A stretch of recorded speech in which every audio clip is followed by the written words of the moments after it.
What's up, gamers? Today we're talking about, you guessed it, GameStop.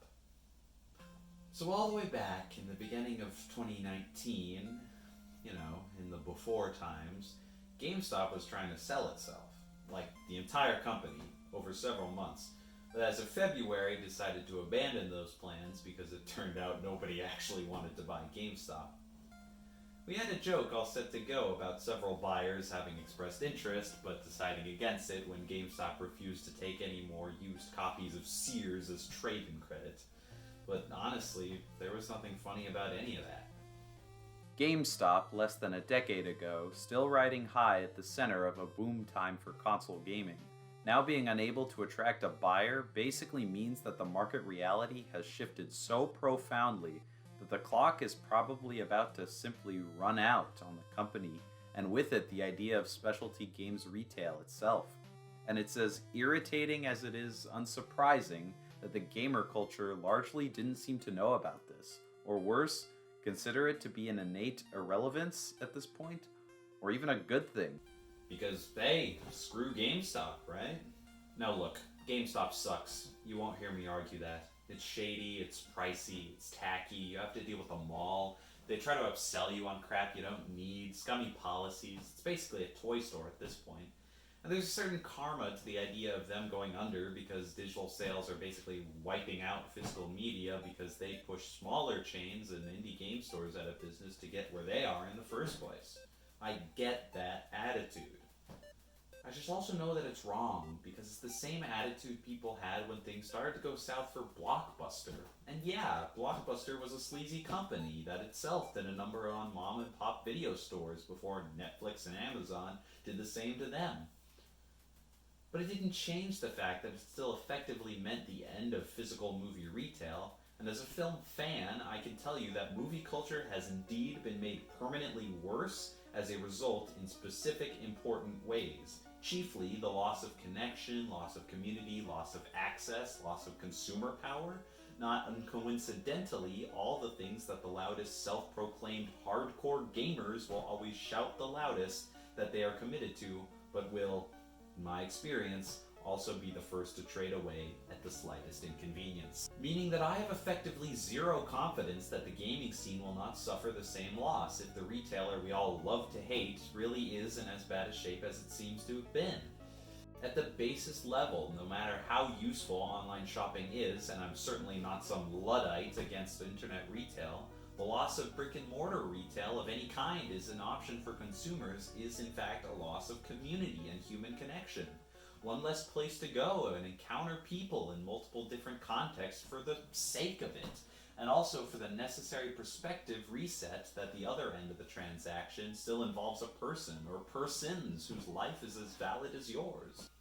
But specific to gaming, the retreat from physical to digital spaces in general has been an overwhelmingly toxifying transformation for a medium that previously relied on physical tactile components of interaction, both in playing games themselves and just interacting with the medium more broadly, to curb the ugly flip sides of isolation and detachment innate to so much of the video gaming experience. Yes, online gaming has expanded communities and connections in its own right, but it's no accident that the fading away of actual human contact, acknowledgement, and consequence once found in the atmosphere of the arcade and local multiplayer directly preceded the rapid emergence of a genuine dark side within the subculture. And yes, I'm aware that they still sell physical games at big box stores. For now. Hey, I've got an idea. Why don't you go down to Best Buy and tell me how their CD section is looking? Exactly. Oh, and speaking of which, are there any oldish quirky stuff you maybe wanted to grab off the Wii Shop channel? Well, too bad. It's gone now. This isn't about being anti-digital distribution any more than it is being pro-GameStop, alright? I like digital media sales, especially for gaming. It provides a space for independent developers to thrive and be visible. Cuts down on waste, is good for the environment, good for gamers in difficult regions, and accessibility issues all vital to positive evolutions of the medium and the market. But I like it best as a companion to physical sale, not as a replacement. Because the key important thing that digital can't replace about physical media is the freedom and power it grants you, the consumer, you, the gamer, you. Look, there's a lot of nagging irritations I do dislike about digital sales and storefronts in gaming, and many of them surrounding the frankly pathetic, Apple-esque corporate filleting consumption cult religious fervor people attach to friggin' Steam, and the manipulatively panderific pro-consumer ass-patting Valve engages in order to keep it at a rolling boil. But my main problem is that digital only effectively erases ownership as a concept. We're all just renting at full price now, and they change the terms or yank things away whenever they want. And if you call yourself pro-consumer or anti-censorship especially, you should have serious concerns about the implications of that. Because a world where physical media ceases to be and everything is digital is one where any company can decide they don't want that game you bought to have the same designs or elements or anything else about its content as it did when you bought it. Anytime they want, or even to exist at all, and you can't do a damn thing about it. Now I know someone out there is sneering, yeah, well, GameStop is really just for toys and used games anyway. To which I say, again, this is less about GameStop than it is about why you should care about the impending end of physical game sales, period. But since you asked, firstly, a thriving used game scene is one of the ways we kept some level of consumer-level archiving in existence. The games industry clearly isn't interested in its own actual history. And as to toys, up front I talked about the idea of community and how much the real-life component to that continues to be lost in gaming. And I know not everyone who's into games is also into the merch and associated products and plasticky nerd culture ephemera associated with even their favorites, but a lot of people are. And moreover, I genuinely think that a lot of the positive social, communal, humanistic aspects of the games culture gets expressed through these extended elements of gaming narratives, characters, iconography, being incorporated by people into their own self-style aesthetic, acting as a tactile piece of that shared experience.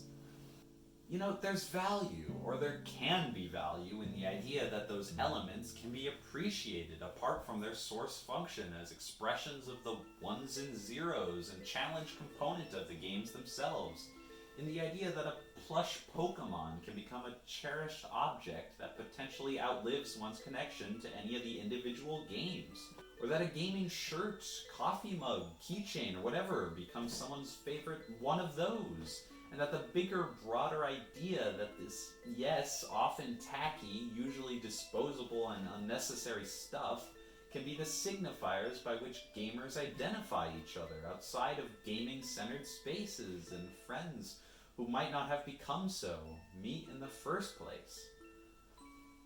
Look, everyone who's ever shopped there has a dozen crappy GameStop stories. But how many gamers also have happy stories of being able to find the game they couldn't find anywhere else? Or happened on a game they never had even heard of and turned out to be a favorite? How many incidental memories about figure collecting or card training don't exist without multiple visits? How many first jobs were had there? So yeah, GameStop is basically a chintzy gaming-themed pawn shop at the end of the day.